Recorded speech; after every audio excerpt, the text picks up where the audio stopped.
Witam. Dzisiaj pokażę, jak przyspieszyć swój laptop, montując dysk SSD. Przykładowo taki. Jest to obecnie najszybszy dysk na najszybszym interfejsie. Chociaż można montować dyski do starszych laptopów, potem powiem, o co chodzi w tym. Zaczniemy od rozkręcenia tylnej klapy. Zaczynamy od wyjęcia twardego dysku i odpinamy dysk od kabla.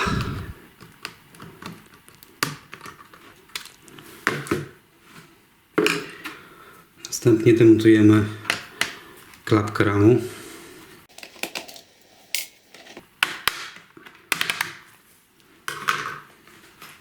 I teraz odkręcamy te wszystkie śruby dookoła.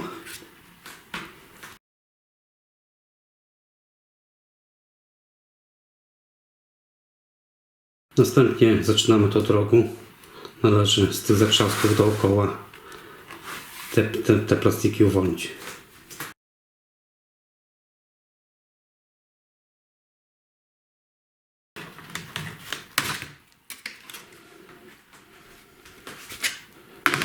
I tak mamy już dostęp do flaków.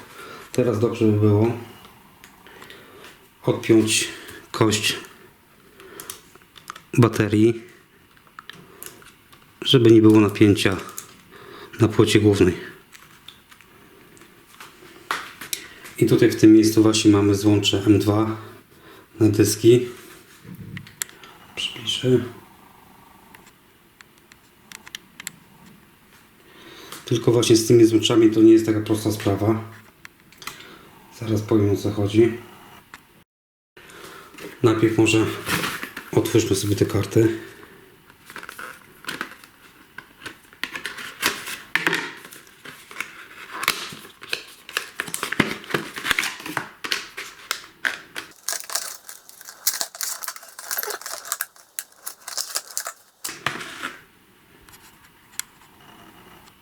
I to jest właśnie karta z kluczem M, która obsługuje najnowsze interfejsy. Jest tutaj wcięcie i tutaj mamy 5 styków.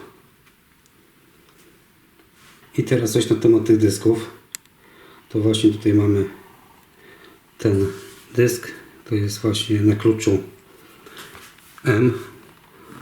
Także jak patrzymy właśnie z tej strony, tutaj mamy wcięcie z prawej strony i tutaj mamy 5 styków. To jest klucz M. Występują też z kluczem B, czyli wcięcie jest po lewej stronie, a tutaj mamy 6 styków i to jest klucz B. Ale występują też dyski z kluczem B i M. Także musimy specyfikację płyty głównej wiedzieć jaka i kupić właśnie taki dysk, żeby nam to pasował. Te klucze, dyski z kluczem B rzadko występują.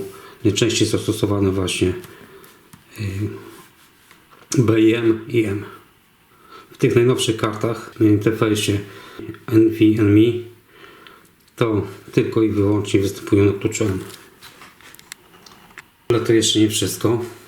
Te dyski mają przykładowo interfejs, różne 3 interfejsy. Stary SATA 3,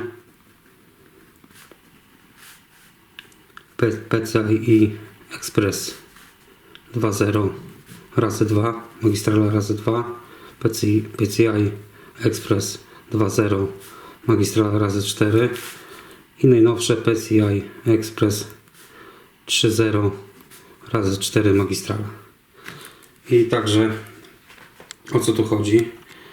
Jak mówię, musimy zadzwonić do producenta, jak nie wiemy, albo specyfikację płyty głównej i kupić taki dysk, który będzie, bo przykładowo, gdy na złączu tym M2 te złącze będzie obsługiwane tylko i wyłącznie przez protokół SATA, to żadne te dyski nam nie pójdą.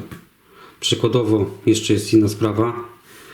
Przykładowo jak nasza płyta główna obsługuje PCI 2.0 razy 2 magistrale, to jak włożymy kartę PCI Express 2.0 na 4 magistralach, ona tak będzie chodziła na 2 magistralach, czyli będzie wolniejsza. Czyli nie opłaca się kupować tej karty dysku, znaczy się tego lepszego, przykładowo, jak mamy z łączem 2 nie obsługujące właśnie tego interfejsu. Także jak mówię, trzeba kupić dysk odpowiedni do tego złącza, co mamy na płycie głównej. Teraz może jeszcze jakie możemy prędkości uzyskać na tych interfejsach, na tych dyskach. SATA to maksymalnie przepustowość 0,6 GB na sekundę. Na PCI Express 2.0 razy 2 magistrale to będzie jakieś 0,8 GB maksymalnie na sekundę. PCI Express 2.0 na 4 magistralach będzie 1,6 GB na sekundę. A na tych nowszych to będzie około 4 GB na sekundę. Także na SATA, na tych starych złączach mamy tylko 0,6 600 MB na sekundę. Ale przykładowo do starego laptopa, jak mamy starego laptopa tylko jest z łączem 2 na SATA, to i tak się opłaca kupić dysk SSD na SATA, bo przykładowo dysk twardy HDD, jak robimy testy, to on ma 0,1 zapisu, czy gigabajta na sekundę, a odczytu ma 0,2 gigabajta na sekundę. I nawet jak wstawimy ten najsłabszy dysk SSD, to i tak będziemy mieli prędkości trzykrotnie szybsze. Także na tych mamy starego laptopa, to i tak się opłaca zamontować dysk SSD, nawet na protokole SATA. I teraz co trzeba zrobić, żeby na tym dysku SSD szybkim był nasz Windows.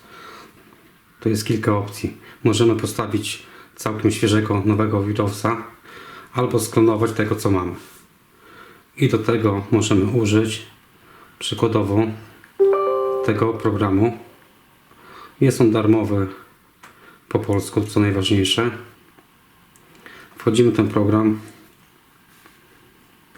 Wchodzimy tutaj na samym dole na klon. I teraz oznaczamy dysk, z którego mamy pobrać, źródłowy. Idziemy dalej. I na który dysk ma być właśnie ten SSD zapisany. Tutaj jeszcze mam opcje zaawansowane. Możemy kliknąć optymalizuj na SSD, no ale tego programu nie będę używał, bo dla tych dysków Samsung ma autorski swój program. Można go ściągnąć z internetu. Nazywa się Samsung Data Migration. I to jest najbardziej proste właśnie dla tych dysków Samsunga. Klikamy Start. I tutaj właśnie mamy ten dysk twardy, HDD.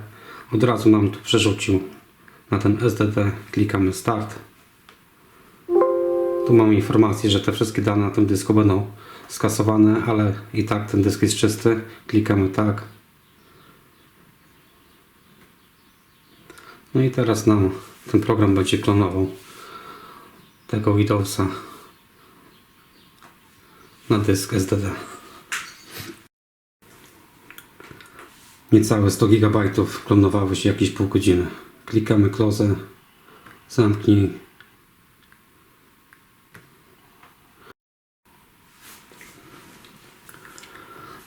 I teraz tak, może się zdarzyć, że jak wchodzimy w mój komputer, nie będzie widać tego właśnie dysku.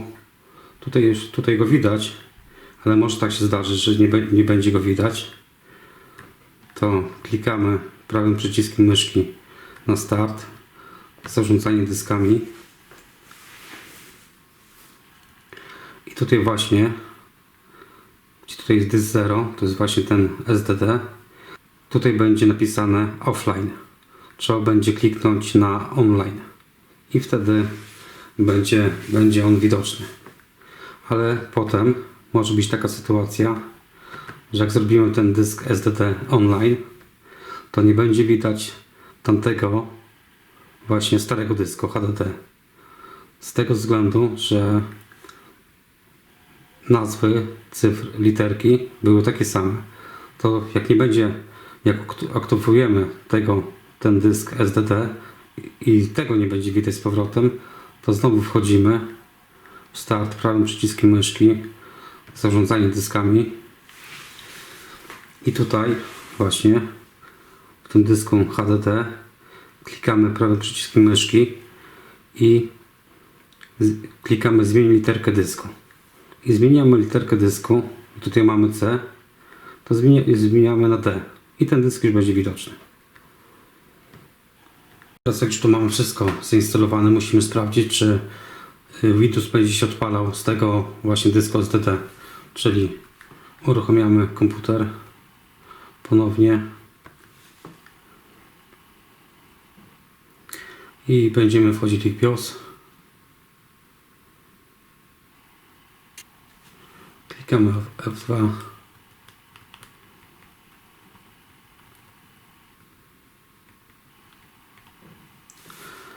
I teraz wchodzimy w bot i tutaj mamy priorytet, czyli tam to samo przedstawiło się, że dysk SSD będzie jako pierwszy, czyli z niego będzie odpalany Windows. Jakby było odwrotnie, jakby był dysk talerzowy HDD, trzeba było kolejno zmienić na właśnie teraz jest jedynka, czyli SSD. Wychodzimy z BIOSu. No i mamy gotowe. Teraz tylko sprawdzimy jeszcze test, jak się to długo włączało na dysku HDD i teraz na dysku SSD.